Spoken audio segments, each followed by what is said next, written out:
이사야 11장 1절에서 5절입니다. 이새의 줄기에서 한 싹이 나며 그 뿌리에서 한 가지가 나서 결실할 것이요 그의 위에 여호와의 영 곧 지혜와 총명의 영이요 모략과 재능의 영이요 지식과 여호와를 경외하는 영이 강림하시리니 그가 여호와를 경외함으로 즐거움을 삼을 것이며 그의 눈에 보이는 대로 심판하지 아니하며 그의 귀에 들리는 대로 판단하지 아니하며 공의로 가난한 자를 심판하며 정직으로 세상의 겸손한 자를 판단할 것이며 그의 입의 막대기로 세상을 치며 그의 입술의 기운으로 악인을 죽일 것이며 공의로 그의 허리띠를 삼으며 성실로 그의 몸의 띠를 삼으리라. 오늘의 말씀의 제목은 이새의 줄기에서 한 싹이 나며입니다. 11장은 그리스도에 대한 예언이에요.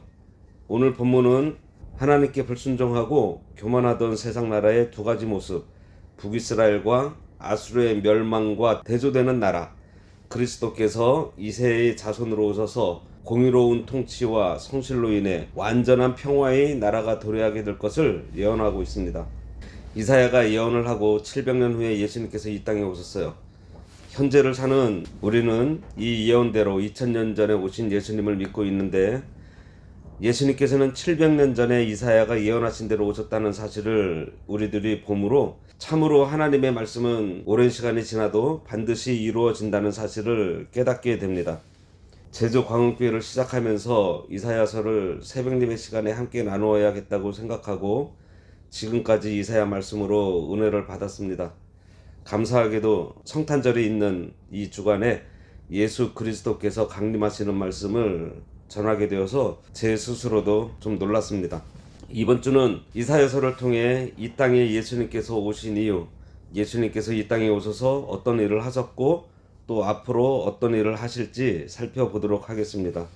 이 예언은 하나님께서 보내실 그리스도가 9장 6절에서는 막연하게 한 아기로 표현되다가 오늘 11장 1절에서는 보다 구체적으로 이새의 줄기에서 난 싹과 그 뿌리에서 난 가지로 발전되어 예언되고 있습니다. 1절에 이새의 줄기에서 한 싹이 나며 그 뿌리에서 한 가지가 나서 결실할 것이요. 이사야 선지자는 지금까지 계속되어 온 죄에 대한 엄중한 책망과 무서운 하나님의 심판의 경고로 인해 그 마음이 심히 두렵고 안타까운 경건한 자들에게 위로와 소망을 주기 위해 이사야 9장에서 얘기한 한 아기에 대한 예언에 이어 이스라엘의 완전한 회복 그리고 거기에 관련된 그리스도의 도래와 그리스도의 왕국에 대한 예언을 감격에 넘쳐 선포하고 있습니다. 여기서 이사야는 먼저 그리스도의 육신적인 계보를 언급하고 있어요. 이새의 줄기에서 한 싹이 나며, 여기서 그리스도를 다윗 왕이 아닌 이새의 후손으로 표현한 것은 영광스러운 왕이 되기 이전에 비천한 상태를 강조함으로써 오실 그리스도의 낮아지심과 그 이유를 예언하기 위한 것이에요. 이처럼 예수님은 다윗 왕의 후예지만 비천한 목수의 가정에서 태어났습니다. 정말 이새의 줄기에서 싹이 나는 것과 같았어요. 여기서 싹으로 표현하고 있는 것은 싹은 연약한 것으로 보잘것없어 보입니다. 예수님께서 다른 모든 인생처럼 어린 아기로 태어나심으로 완전한 사람으로 오실 것을 예언하고 있는 거예요. 예수님께서 이 땅에 오실 때 그 모습은 모든 사람들이 무시할 만한 모습으로 오셨어요. 그것도 천에 쌓여 마구간에 있는 구유에 누이셨으니 그야말로 초라하기 그지없습니다. 예수님께서 왜 이렇게 초라하게 오셨을까요? 그것은 아무리 연약한 자라도 비천한 자라도 누구든지 예수님께 가까이 올 수 있도록 하기 위한 거예요. 만일 예수님께서 왕궁에 태어나서 궁 안에서 살으셨다면 높은 자리에 있는 자들이나 볼 수 있지 일반 사람들은 만나볼 수 없습니다. 그러나 마구간에서 태어나셨기 때문에 천사의 소식을 듣고 믿는 자는 누구나 다 뛰어와서 볼 수가 있었어요. 당시에 비천한 사람들에 속한 양치는 목자들도 예수님을 경배할 수 있었던 것입니다. 그러니 이새의 줄기에서 한 싹으로 오신 것은 누구나 예수님을 가까이 할 수 있도록 아무도 거리감을 갖지 않도록 하기 위해서 비천한 이새의 줄기에서 싹으로 나신다고 표현을 하고 있는 것입니다. 이것은 유대인들이 기다리던 메시아, 즉 그들이 생각한 정치적 해방자로 오실 영광된 다윗의 후손으로 환호하며 기다렸던 것과는 매우 상반된 거예요. 그리고 그 뿌리에서라고 했는데 그 바로 그 밑둥, 그것이 곧 그루터기입니다. 구루터기는 나무가 베어져서 다 없어진 것 같은데 거기에서 새롭게 싹이 돋아나서 가지가 자라고 결실을 한다 그랬어요. 이세의 집안은 다윗 왕가의 가계로 우리식으로 말하면 명문 집안이에요. 왕가의 계보입니다. 유다 지파가 아무리 명문 가문이라고 해도 예수님께서 오실 그때에는 나라 자체가 로마의 속국이 되어 있었기 때문에 왕가의 후손인들, 유력자인들 무슨 소용이 있었겠어요. 그런 절망적인 상태에서 싹이 나고 가지가 되어 결실하게 된다는 거예요. 예수께서 재림하실 때도 이처럼 소망 없는 것 같은 때라는 것을 알고 갈수록 악해져가는 이 세상을 바라보며 우리들은 남은 자가 되어 끝까지 그 소망을 놓지 말아야 합니다. 2절에 그의 위에 여호와의 영 곧 지혜와 총명의 영이요 모략과 재능의 영이요 지식과 여호와를 경외하는 영이 강림하시리니 그랬습니다. 여호와의 신은 성령입니다. 따라서 이 말씀은 그리스도이신 예수께서 항상 성령과 동행하실 것을 나타내요. 여기에 소개된 성령의 속성이 모두 6가지인데 각각 2개씩 세 쌍으로 분류되고 있습니다.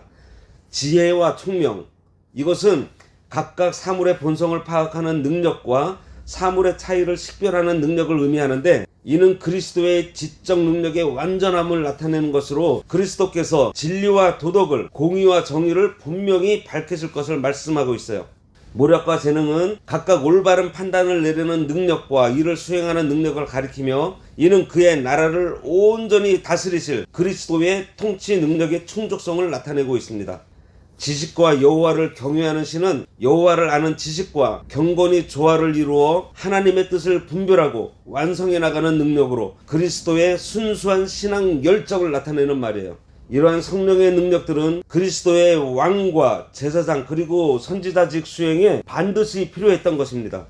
예수님은 육신을 입고 이 땅에 오셨지만 완전한 하나님이시라는 증표를 여러 가지 사건으로 보여주셨어요.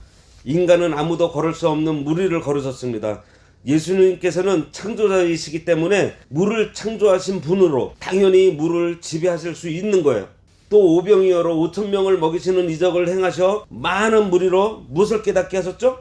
배고파하는 무리를 불쌍히 여기셔서 먹이심으로 하나님의 긍휼과 사랑을, 그리고 오병이어로 5,000명을 먹이심으로 이 세상의 주관자이심을, 즉 모든 것을 창조하시고 다스리시는 분이시라는 것을 깨닫게 하셨습니다.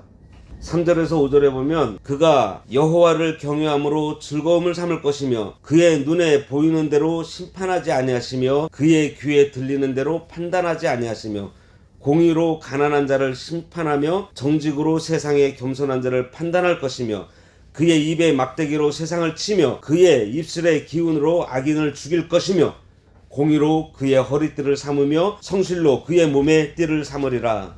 3에서 5절까지는 그리스도께서 오셔서 하실 일을 설명하고 있습니다.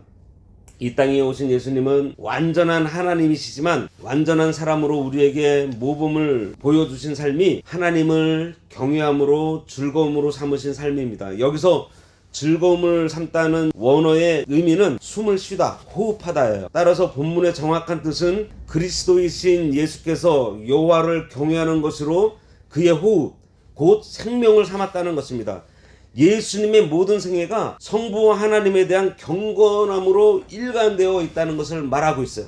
그의 눈에 보이는 대로 심판하지 아니하며 예수님의 판단력은 오류와 편견으로 가득 차 있는 우리 인간의 분별력과 완전히 달라요. 예수님께서는 인간의 내면까지 감찰하셔서 그 마음에 품은 것을 다 알고 계시기 때문에 사람을 외모로 판단하지 않으십니다. 그러므로 이 말씀은 그리스도의 정직하심과 공의로우신 성품을 소개하고 있어요. 우리도 예수님의 이 성품을 본받아서 보이는 대로 판단하지 말고 판단은 하나님께 맡기고 우리는 서로 진실되게 사랑해야 할 것입니다. 예수님께서는 우리를 보실 때 우리의 마음이 어떠한지 살펴서 돕기도 하시고 책망하세요. 4절에 보면 공의로 가난한 자를 심판하며 정직으로 세상의 겸손한 자를 판단할 것이며 그랬습니다. 이사야는 예수님께서 가난한 자를 홀대하지 않으실 것을 말함으로써 그리스도의 통치는 세상의 모든 나라의 지리자들처럼 사악한 통치와는 완전히 구별되어 있음을 분명히 말하고 있어요. 여기서 가난한 자는 1차적으로 경제적으로 가난한 자와 관련된 것이지만 더 넓게는 재물에 많고 적음과는 상관없이 세상의 그 어떤 것보다도 여호와 하나님을 더 사랑하며 하나님께 진정한 예배를 드리기 원하는 심령이 가난한 자를 의미하고 있어요. 그리고 여기 심판하다는 변호하다, 변론하다는 뜻입니다. 따라서 여기에서 나타난 예수님의 통치는 하나님을 사랑하여 영적으로나 육신적으로 궁핍해진 그의 백성들에게 보상하는 축복의 성격을 띈 것이라고 할 수 있겠습니다.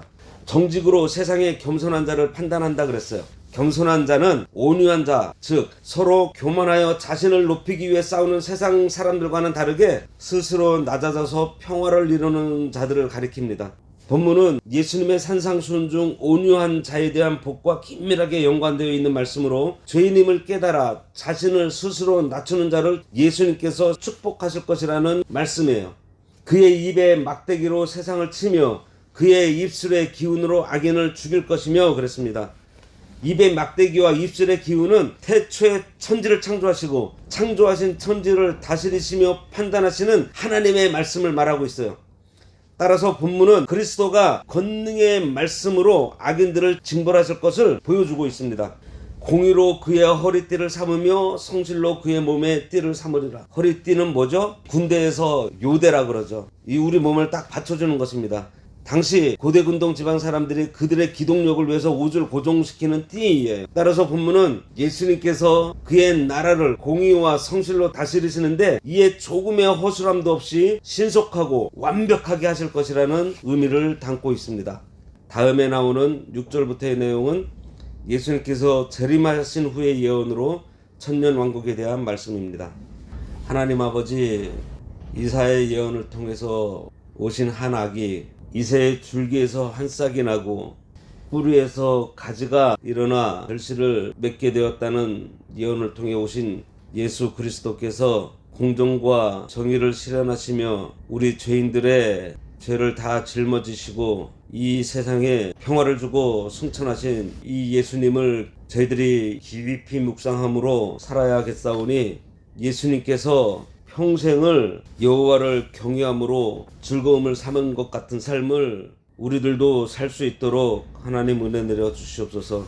우리가 예수 그리스도를 닮아가는 삶을 살아야겠사오니 예수님처럼 눈에 보이는 대로 우리가 판단하는 것이 아니라 하나님께 모든 판단을 맡기고 하나님께서 우리들에게 주신 그 사랑을 나누는 저희들 되게 하며 늘 공의와 긍휼한 마음을 갖고 가난한 자를 돌보며 연약한 자를 돌보는 긍휼과 사랑의 마음을 품도록 하여 주시어서 하나님께서 우리들에게 주신 그 말씀을 선포하며 또 그 말씀대로 살아갈 수 있도록 은혜 내려 주시옵소서.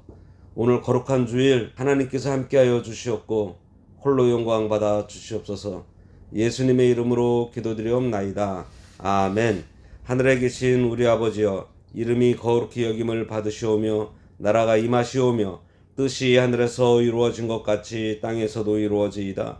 오늘날 우리에게 일용할 양식을 주옵시고 우리가 우리에게 죄 지은 자를 사하여 준 것 같이 우리 죄를 사하여 주옵시고 우리를 시험에 들게 하지 마옵시고 다만 악에서 구하옵소서.